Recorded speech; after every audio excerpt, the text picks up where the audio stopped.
man. You are so good. Thanks. So fun to watch. Welcome, Larnell Lewis, back to the Drumeo Studios. Hey, people. It took us a while to get the schedule in, but we finally got it. He's all over the place. After this, you say you're going on tour with Snarky Puppy I am. in Germany. Yeah. It's crazy. And he's out here with us today to give us. This is a kind of a free online event, and then for Edge members, we have tomorrow, Tuesday, and Wednesday. We're going to go a little bit more in depth in those lessons as well. So it's going to be a fun time having you out here. I know I'm here as a student just as much I am as a host, so I love just chatting with you about drum stuff and things that your approach, because it is very different.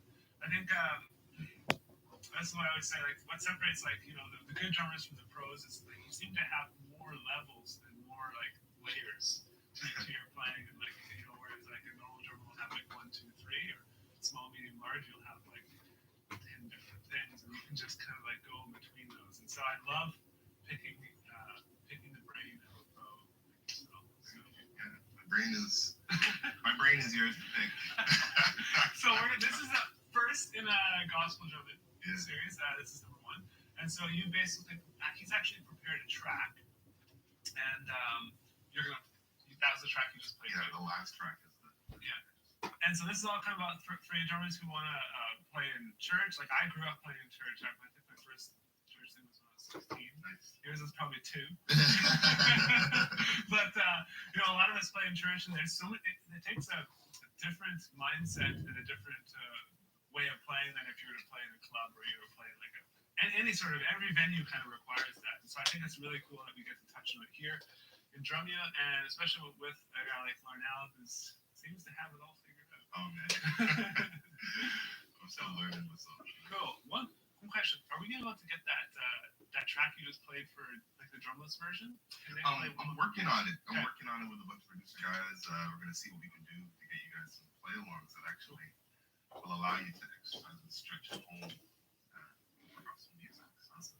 Yeah. Okay, and so for those of you here, whether you're watching it in the archives or here, there is a PDF below. We didn't display it because the PDF is for all 3 gospel lessons that we're doing. And so you just go ahead and kind of download that package, and you can follow along there. But let's just jump right into it. So we're going through the song "Holy, Holy, Holy," and that's an arrangement you put together. Yeah. It's an arrangement of a hymnal, a song from a hymn book called "Holy, Holy, Holy," and I guess through these next few days, join us. We'll be going through a couple of standard songs that you'll encounter while playing in church, and just kind of talk about the approach and talk about what to do, what not to do, when to do, what to do, those kinds of things, because it's definitely about timing, no pun intended, and understanding what the music is about, what it's for, what you're trying to do, and the atmosphere you're trying to create. So we'll get into a couple of those things right now with "Holy, Holy, Holy." Cool. Yeah. Awesome. All right. Okay, let's go. I'm just letting you go, man, because I'm here as a student too. So we'll jump in. You'll see the beginning of the song starts up with a very basic pattern. For you guys who have your sheet, it'll actually be number 1. All right, basic verse pattern. And I'm just using cross stick. Actually, basic pattern, verse pattern 1 and 2, they happen within the same verse. So the first half is, as you can see on the chart, cross stick on B4, and then cross stick on 2 and 4 for the second half. I'll play that for you, and then we'll talk about it.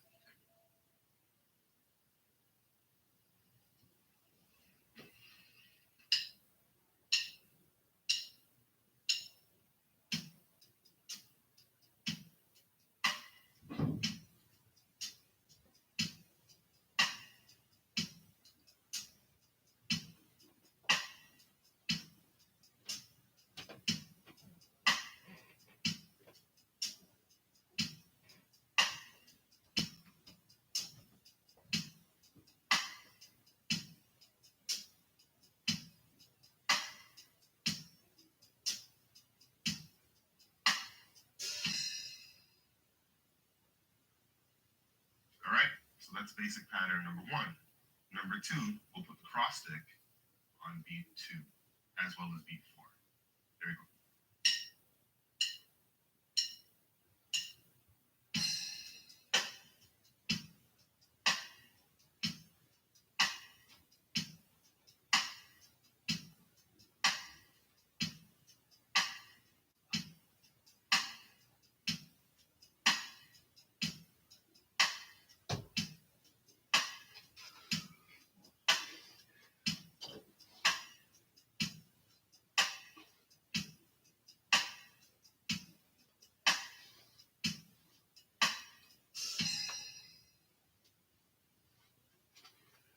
All right, so I chose those two for the beginning of the song, specifically basic pattern number 1, because out the gate with a song that starts off as delicately as that, you can hear piano, a little bit of organ, very nice, lush, like full sounding intro, but it's not big. So you don't want to come in with anything in terms of the bass pattern for that section of the song. You don't want to be too abrasive. You don't want to be too overbearing, and you want to be sensitive. For me, what I found with playing in church is that it's important that you're sensitive. You're sensitive to what's happening at the moment. You're sensitive to what's happening in the music. You're sensitive to whoever's leading, and you're listening to what's going on, because as people feel it, they might rise and fall with dynamics. So I chose to start off the song with only cross stick on beat 4, because I felt that playing it on beat 4, like 1, 2, 3, 1, 2, beat 4, I felt that that would still allow for forward motion to happen in the song. If I didn't play anything, I would probably play hi-hat on 2 and 4 sometimes. But for the sake of that song and that particular example, I felt that cross stick on 4 made the most sense to leave it as open as possible without sacrificing the forward motion. And then when you need to take it up a notch, you can add cross stick on beat 2. And when you're first hear a song, like I always would think, okay, I don't want to just like go all out at the beginning because the song's going to sound like this. Yeah. At one level, I always like to have some sort of dynamic. Think about the long term of the song. Absolutely. And that's where I always like use a ton of cross stick. But do you think that in gospel music in general, you use more of that cross stick type feel than in other styles of music necessarily? I wouldn't say more than other styles. I would just say that how I came across it was inside of gospel music, and I found that approach to be effective in other styles. So you might see something similar to that in pop music, where sometimes they might do cross stick on beat 2 and a snare on beat 4. Yeah, that's true. So you'll find that even with gospel music, it shares,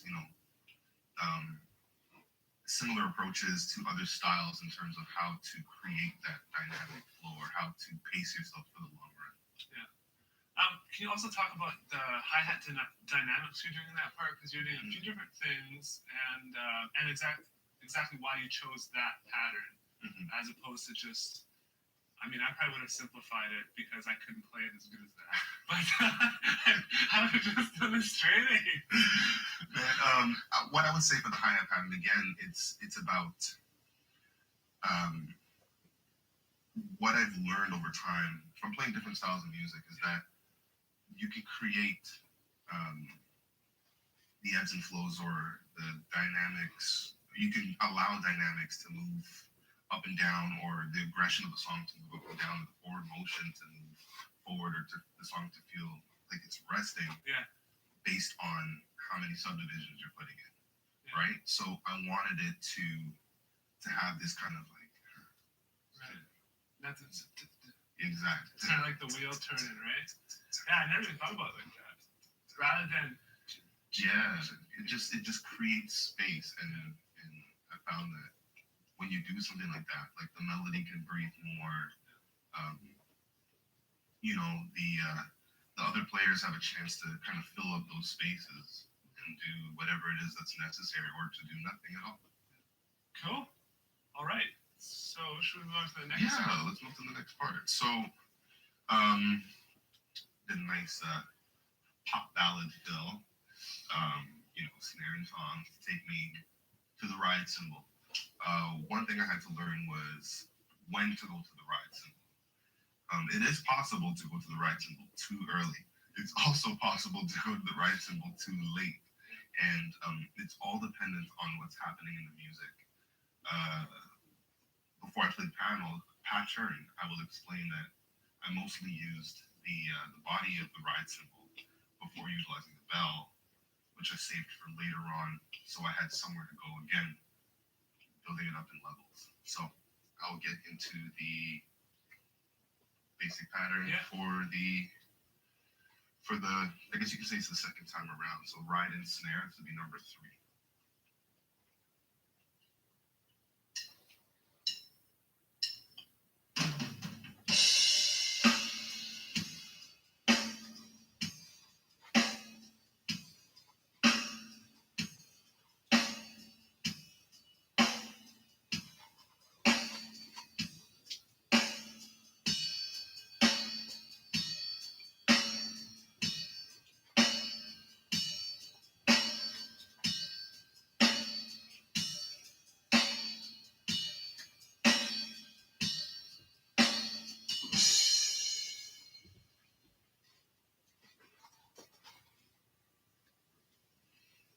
All right, so that was number 3.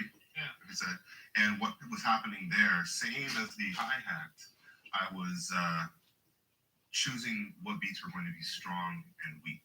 So again, still creating that flow, creating that space within that forward flow. I'm a lot more aggressive with my snare drum, and I'm just accenting as soon as I hit the bell, just like the edge of the hi hat, accenting quarter notes, and the other 16th notes were played. Yeah. Yeah, so you get 2 different timbres. Yeah, exactly. Yeah, cool.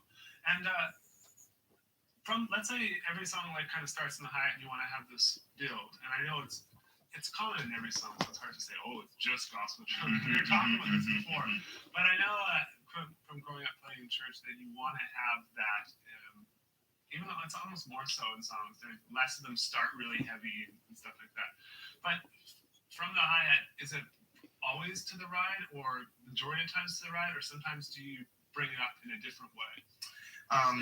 Yeah, sometimes it really just depends on your situation. Yeah. It depends on the arrangement. It depends on what it is that you're trying to do. So let's take that pattern, for example. Let's take pattern number 2. Okay. Yeah. So crossing on 2 and 4. Okay. What I'll do is to bring it up another level, I'll play snare, and then I might go into something like an open hi-hat thing eventually near the end. So we'll see how it shapes up towards the end. Here we go.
Nice.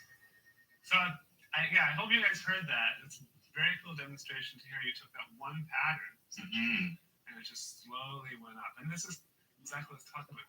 Levels. Right? He's got more levels.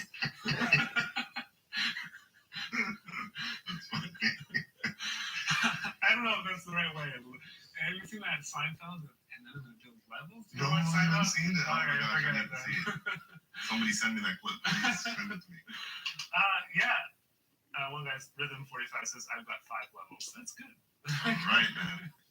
So let's continue on then through the track. And for those watching, get your questions in now. If you're watching this live, there's already a lot coming in, so I would like to get to everyone if possible. Yeah, more. Yeah. As much as you can, guys. It'd be cool. Cool. Don't forget, I'll be here tomorrow. But this is public, and so Yeah. Okay. yeah. So you'll have to sign up. You'll have to find it, guys. Larnell the salesman is here. So anyway, For 14 easy payments of $1.99. exactly. You too can join the fun. Anyway, something. Okay. So I guess we're gonna move on to pattern number 4. You're probably wondering, where is the bass drum on beat 1? That is something that I learned inside of church, and I've heard in other contexts as a way of creating a floating type feeling. It's usually a drum pattern that you will use, or that I would use in a situation where we are, for those instrumentalists out there that actually play a chordal instrument, or you know your theory, usually hanging on the 4 chord. So if you're in the key of C, you're hanging on an F major 7, maybe hitting on the sharp 11, you never know. So all the theory people out there. That floating feeling is really nice when you're sitting on a chord like that, or a nice progression like that, where it just kind of turns around and keeps turning on itself. If you flip back to the track, you'll hear what's going on. So I'll play that pattern. This is pattern number 4.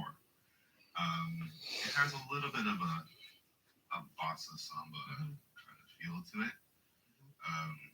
Almost similar to, if you guys listen to, I think it's Billy Joel, Don't Go Changing.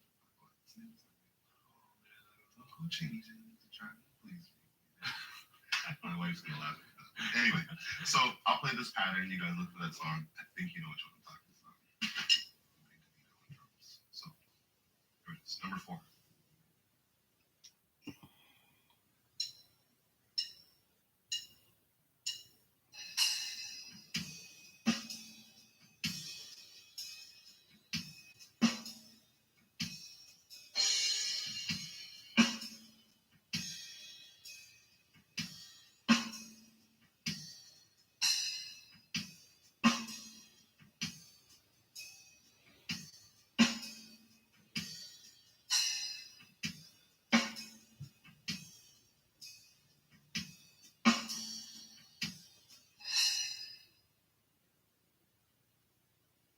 Yeah, I love that offbeat hi-hat. Yeah. I think that adds like a huge element, and I think people really underutilize that as adding some a really cool element to their groove. And they just think, no one will hear it, so I'm not going to do it. But if you actually give it a good spin, If you kind of throw it in there, within a pattern like that, and it's exposed.